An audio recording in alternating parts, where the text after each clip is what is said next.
안녕하세요. 배신의 장미입니다. 오늘의 사연 시작하겠습니다. 결혼한 진 이제 1년 된 여자입니다. 저는 결혼한 지 3개월 차에 남편과 시어머니에게 선언을 했습니다.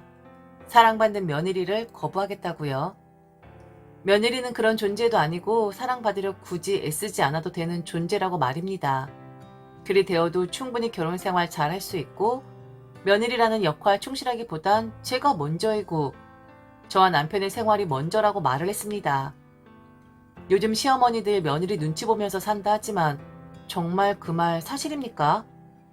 시댁이 너무 없어서 며느리에게 기죽어 살아야 하는 그런 입장이라면 그럴 수도 있겠지만 저는 요즘 시어머니들이 며느리 눈치 보며 산다.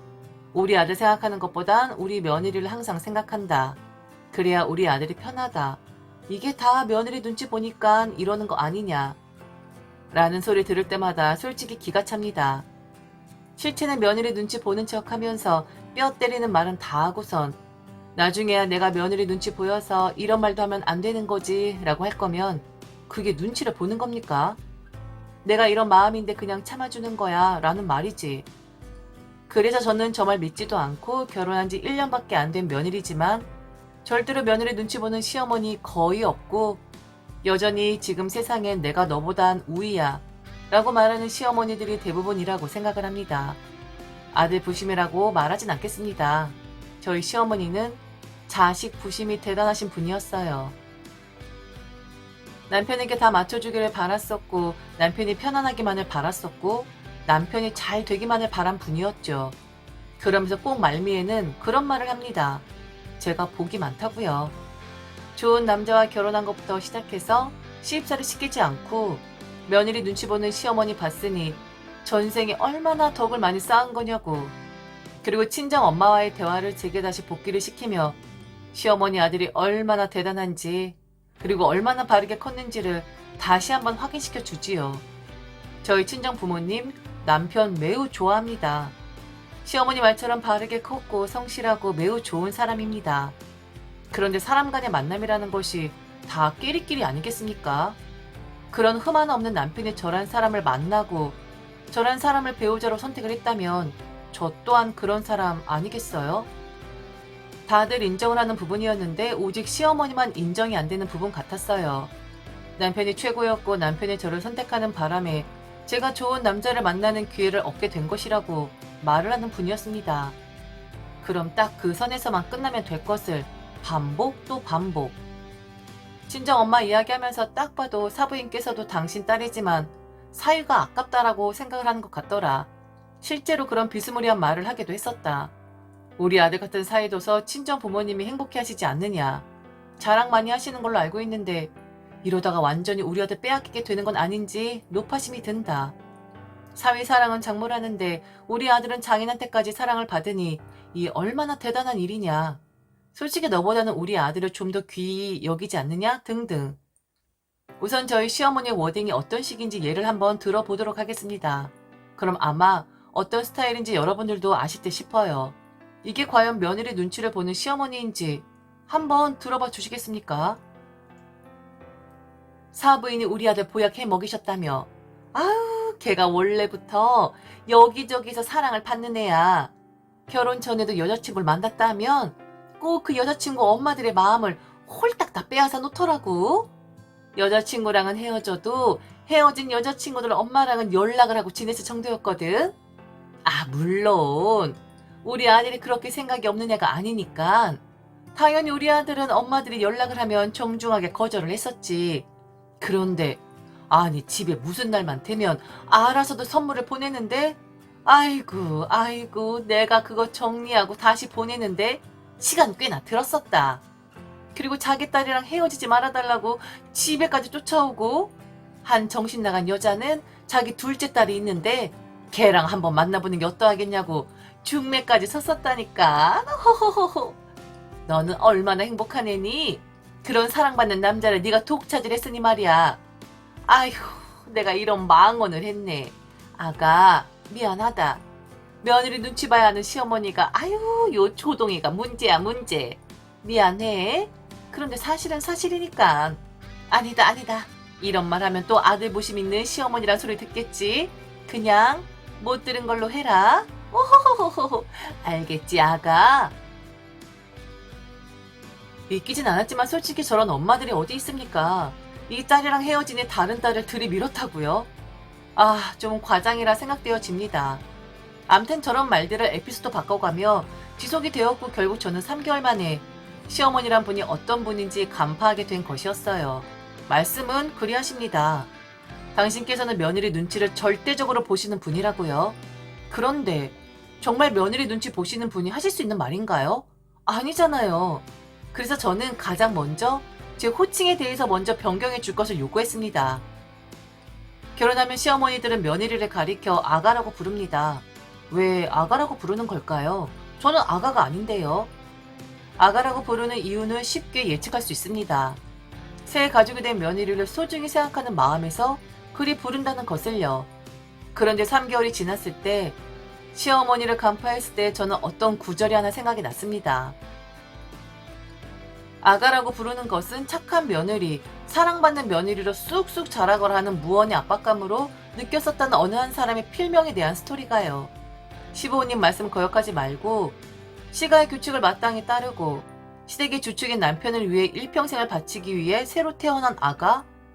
시어머니가 저를 아가라고 부를 때마다 저를 그런 존재로 치부하는 것 같아서 아가라는 호칭을 그만하시라 했습니다. 물론 제가 예민한 사람일 수도 있습니다. 쌍욕을 하고 시댁에 와서 어쩌고 저쩌고 하는 거 아닌데 왜 그렇게 비하기 심한 거냐 할 수도 있어요. 그런데 얼마 전 제게 일어난 일을 들으신다면 과연 그리 생각을 하실지 조금만 더 인내심을 갖고 제 이야기를 들어봐 주셨으면 좋겠습니다. 암튼 아가란 호칭을 그만해달라 요청했을 때 그때부터 시어머니와 저의 사이는 본격적으로 냉각기에 들어가게 되었습니다. 제가 유난을 떠는 거라 했고 별스러운 인간이라고 했고 살다 호칭 가지고 며느리 눈치 보는 시어머니는 본인밖에 없을 것이라고도 했어요. 그러든지 말든지 울며 겨자 먹기로 저와 어쩔 수 없이 거리 두기로 하는 거다 했는데 너무 좋았습니다. 시어머니 억지 소리 들을 일 없어졌으니까요. 그 일 있을 때 저는 남편에게 그리 말을 했어요. 당신은 좋은 사람이다. 그럼 당신이 선택한 나는 좋지 않은 사람이냐. 내가 엄청 좋은 사람은 아닌데 그래도 나는 내가 상식적인 사람이고 당신과 어울리는 사람이라고 생각을 했었었다. 그런데 어머니와 대화를 하다 보면 내가 계속 베베 꼬이는 사람이 되더라. 안 좋은 사람이 될까봐 나는 어머니와 시간을 좀 두고 다가가려고 하는 거다. 라고 제 속에는 말을 했었습니다. 남편이 일을 하는 건지 못하는 건지 알 수 없는 표정을 지었지만 제 뜻이 그러하다면 저의 의견을 존중해 주겠다고 했고요. 그럼 자 이제 본격적으로 시간을 두고 다가가려고 했었던 시어머니와 절대 다가가지 않을 것이고 영원히 얼굴을 보지 않겠다 마음먹은 일을 말씀드리겠습니다. 저는 지난주 화요일에 요로 결석 수술을 받았습니다. 부셔버리기엔 크기가 좀 애매했었기에 부득이하게 수술할 수밖에 없었는데요. 6mm 정도 되는 그 조그만 녀석이 제게 안겨주는 통증은 실로 놀라웠었습니다. 어느 정도 통증이 좀 가라앉으면 좋을 텐데 1시간 이상을 쥐어짜다 하복부에 통증이 오는데 정말 사람 죽을 것만 같더라고요. 일요일에 갑자기 멈추지 않는 통증으로 인해 응급실에 실려갔고 입원을 바로 해서 월요일까지 갖은 검사를 한 뒤 화요일 오전 일찍 수술대에 올랐죠. 수술은 그야말로 치욕적인 경험이었습니다. 제 입장에서는요. 암튼 수술 이야기는 이쯤 하고 저는 수요일 오전까지 소변관을 끼고 있어야만 했습니다. 아 정말 미치겠더라고요. 진통제를 아무리 줘도 그 찝찝함은 절대로 없어지지 않았고 계속해서 소변이 마려운 것 같은? 살면서 그렇게 예민해진 적은 처음이었던 것 같습니다. 수술한 화요일 시어머니는 병동에 올라올 수 없으니까 제게 전화를 하셨더라고요. 제가 받질 않으면 그만하실 만도 한데 3번 이상 연속적으로 전화를 하셔서는 남편에게 들었는데 수술을 했다고 하더라. 몸은 어떠하느냐라는 말이었습니다. 그래도 내 걱정되어서 연락하신 분인데 찝찝함과 도저히 말로 설명할 수 없는 그 기분 나쁜 통증을 이겨내며 애써 침착하게 응대를 해드렸고요. 그 다음날 퇴원을 했지만 여전히 저는 6일 동안 불편한 무언가를 제 몸속에 집어넣고 있어야만 했습니다. 광 같은 걸 넣어 놓았다고 하는데 화요일에 제거를 해준다고 하더라고요. 여러분 평소에 정말 물 많이 드세요. 요즘같이 더운 날엔 차도 아닌 커피도 아닌 물을 꼭 드셔야 합니다. 그래야 결석을 예방할 수 있다고 해요. 암튼 집에 와서도 저는 너무 불편했습니다. 화장실에 가서도 실로 매어있는 그 관을 건드리지 않기 위해 소변 보는 것도 조심스러웠고 하물며 씻는 것조차 속 시원하게 할 수 없었지요. 좀 적응이 될 만할 때 실을 건드려서 깜짝 놀라는 통증을 일으키게 하고 엄살일 수 있습니다. 하지만 그 수술 안 해보신 분들은 정말 모릅니다. 신경이 잔뜩 곤두설 수밖에 없는 이유를 말이죠. 남편이 이야기를 했는지 시어머니는 금요일에 저희 집을 찾아오셨어요. 미리 남편에게 듣긴 했는데 저는 설마 오시겠어 생각했습니다. 어머니가 제 걱정을 많이 한다고 밥이라도 좀 챙겨주고 싶다고 남편에게 먼저 이야기를 했다고 했거든요. 그런데 정말 오신 거예요. 손에는 창거리를 잔뜩 사가지고 말이죠.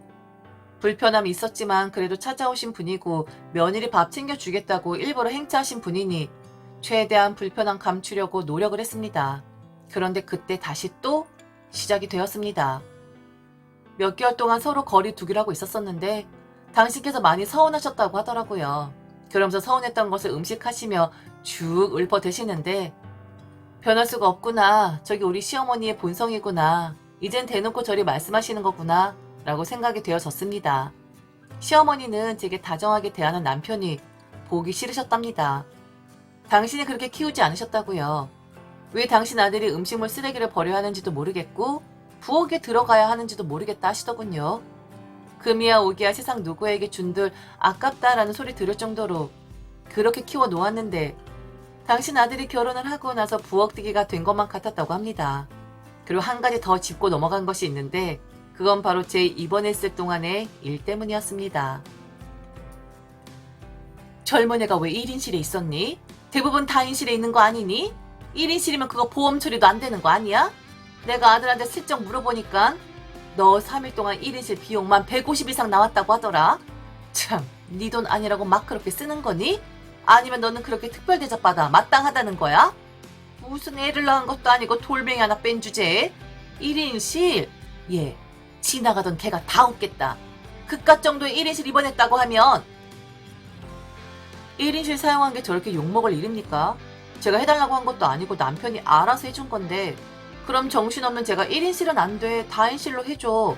라고 말을 했어야 했나요? 그리고 다인실보다 네, 비싸겠죠. 그런데 그 정도도 못할 정도로 제가 경제 능력이 없는 사람이 아닙니다. 왜 제 병원비를 남편이 지불했다고 생각할까요? 제 카드로 지불했는데 게다가 제가 아직 멀쩡한 것도 아니고 시어머니 말처럼 돌멩이 따위를 빼낸 사람인데 꼭 그런 저를 붙잡고 저런 말을 해야만 했을까요? 무슨 심보인지 저는 도대체 이해를 할 수가 없더라고요. 그래서 저도 그랬습니다. 어머니는 혹시 슈퍼 오면 며느리를 원한 것이었냐고요. 음식물 쓰레기 남편이 버릴 수도 있는 것이고 제가 버릴 수도 있는 것이다. 남편이 부엌 들어갈 때 저도 같이 들어간다. 금이야 오기야 하며 남편 잘 키우신 거 저도 잘 안다. 그런데 저도 금이야 오기야 대접받으면서 그렇게 컸다. 제 부모님도 물론 어머니는 인정 안 하시겠으나 딸인 저를 어디 내놓아도 남부럽지 않다 생각하며 자랑스럽게 생각을 한다. 그런데 왜 어머니만 저를 이런 취급을 하시는 거냐 라고 말을 했습니다. 그랬더니 시어머니 네 카드로 했든 아들 카드로 했든 간에 제 수술비를 제외한 입원비를 본인한테 달라고 하더라고요. 이유가 뭔 줄 아십니까? 저도 그렇고 당신 아들도 그렇고 괘씸하다라는 이유였습니다. 당신은 지금까지 1인실 한 번도 써본 적이 없는데 평생을 다인실만 썼던 사람이었는데 이렇게 넘어가지 못하겠다고 하더라고요. 억지인지 아니면 땡깡인지 모를 말이었습니다. 특별한 며느리? 그럼 나도 특별한 시어머니 대접 한번 해줘라. 네가 1인실로 쓴 비용만큼 나한테도 뭔가를 해달라고 돈으로 주던지 아니면 뭐를 사주던지 해서 나도 너와 동급이라는 것을 확인시켜 달라고. 괘씸해 나는 네가. 특별한 척하면서 우리 아들만 시켜대는 네가 너무 괘씸하다고. 그렇다고 우리 아들이 살림을 잘하는 것도 아닌데 너야말로 할 줄 아는 거 전혀 없으면서 왜 너는 특별 대우 받으려고 하니? 너무 양심 없는 거 아니니? 저리 말씀을 하시는 분이 며느리 눈치 보는 시어머니라고요? 시어머니 말처럼 지나가는 개가 웃는 상황이 바로 이런 상황 아닌가요? 어머니, 저는 한 번도 제가 특별한 사람이라고 생각한 적 없어요. 그런데 어머니 말 들어보니까 특별한 사람이 되었어야 했나 보네요. 돈도 잘 벌어야 하고 살림도 잘해야 하고 어머니 아들 봉양도 잘해야 하고 시어머니 억지 말에도 묵묵히 참아드려야 하는 어머니. 저도요. 어머니 아들이랑 똑같아요. 어머니 아들하고 똑같은 나이에 공부했고 비슷한 나이에 사회생활한 사람인데 제가 어머니 아들보다 살림을 잘하면 얼마나 더 잘하겠습니까? 결혼하면 뭐 여자들한테 살림 잘하는 칩이라도 끼워진답니까? 그 사람이랑 저랑 맞춰가며 사는 거 아니겠어요? 그리고 1인실 가지고 이리 말씀하시는 건 저는 정말 이해가 안 되네요. 어머니, 그냥 돌아가세요. 반찬 필요 없으니 다 싸가지고 돌아가시라고요. 저도 모르게 시어머니에게 윽박을 질렀습니다. 그런데 말이 너무 이상하잖아요? 시어머니가 저란 사람을 괘씸하게 생각하지 않게끔 하려면 남편은 집에서 손가락 하나 까딱하지 말아야 하는 것이고, 아내를 위해서도 안 되고 아내에게 모든 걸 다 시켜먹는 그런 남편이 되어야 하는 겁니다. 그런데 그걸 감당할 여자가 세상에 있을까요? 지금이 무슨 6, 70년대도 아닌데. 심신이 매우 힘들어지더라고요. 가뜩이나 몸도 불편해 죽겠는데 말입니다. 그날 저녁 저는 남편에게 시어머니와 있었던 모든 일을 이야기했습니다. 천천히 다가가려고 했는데 나는 발걸음을 영원히 멈추겠다. 다시는 시어머니 볼 일 없을 것 같다. 그러니 너의 엄마는 네가 알아서 하면 될 것 같다라고 했습니다. 하나의 거짓도 없이 여러분들에게 말한 그대로 말을 했습니다. 그런데 남편은 못 믿어왔는지 시어머니에게 확인 사실을 하더라고요. 시어머니가 그래도 다행히 거짓말을 안 하시는 분이라 남편을 붙잡고 네가 너무 마누라한테만 잡혀 사는 것 같아서 이 어미가 속이 상하다라는 말을 하셨더군요. 그 말이 남편도 조용히 전화를 끊었고요. 저 일 이야기는 일체 재개하지 않습니다. 그리고 저는 어제 다시 병원에 가서 외래를 받고 관을 제거했고요. 홀가분한 마음으로 원래의 컨디션으로 돌아와서 이렇게 글을 쓰고 있습니다. 결혼 1년 만입니다. 시어머니를 미워하는 건 아니에요. 그런데 한 번, 두 번 시어머니 말 받아주고 들어주다 보면 저도 그게 습관이 되어서 말 못하는 며느리로 살 것만 같은 생각이 드는 겁니다. 그래서 발칙하게 저는 결혼 1년 만에 시어머니와 인연을 끊어버렸습니다. 저란 사람을 소중한 존재로 생각하지 않는 사람에게 제 속내를 감추고 소중한 척 할 필요는 없다고 생각을 해요. 시어머니가 만일 저란 사람을 당신 아들을 빼앗아간 여자가 아니라 아가라고 불렀었던 것처럼 새 가족이라고 생각을 했다면 과연 저런 말들을 할 수 있었을지 의구심이 듭니다. 결론은 새 가족을 들인 것처럼 포장은 되어 있지만 시댁의 말을 잘 듣는, 남편에게 충성을 하는 아무것도 모르는 백지 같은 아가가 되어서 무럭무럭 자랐으면 하는 뜻이 있었던 건 아니었을까요?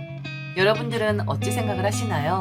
정말 며느리 눈치 보는 시어머니라고 자부했던 저희 시어머니 말이 맞다고 생각을 하시나요? 지금까지 들어주셔서 진심으로 감사합니다. 이상 배신의 장미였습니다.